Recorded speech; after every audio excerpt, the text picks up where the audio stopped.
Video થયો હતો દેવસિંહ ચૌહાણનો। હવે એ મુદ્દે તેમણે ખુલાસો કર્યો છે કે કાર્યક્રમમાં લોકોને સમજણ આપવા માટે હું બોલ્યો હતો। અલ્પ જ્ઞાન દ્વારા વેદ શાસ્ત્રની ખોટી માહિતી ફેલાય છે। મનગઢંત અર્થઘટન કરીને કેટલાક લોકો સ્વાર્થ સાધે છે। સનાતન પરંપરાને નુકસાન ન થાય તેવા પ્રયાસ થાય। લોકોને સાચા અર્થમાં જ્ઞાન મળે તેવા પ્રયાસ કરવા જોઈએ। સમાજના તમામ વર્ગનો હું આદર કરું છું। દેવસિંહ ચૌહાણનો એક વિડીયો જે વાયરલ થતા તેમના પર બ્રહ્મ સમાજ દ્વારા રોષ તેમના પર બ્રહ્મ સમાજ દ્વારા ફટકાર વરસાવવામાં આવ્યો હતો, રોષ ફેલાયો હતો। હવે એ મુદ્દે તેમણે ખુલાસો કર્યો છે।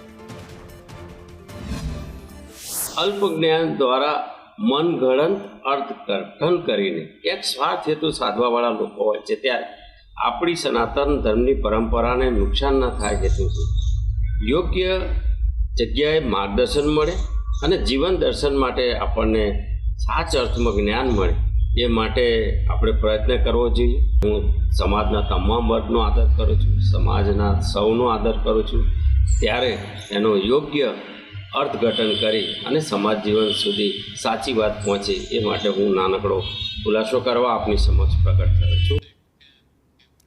અને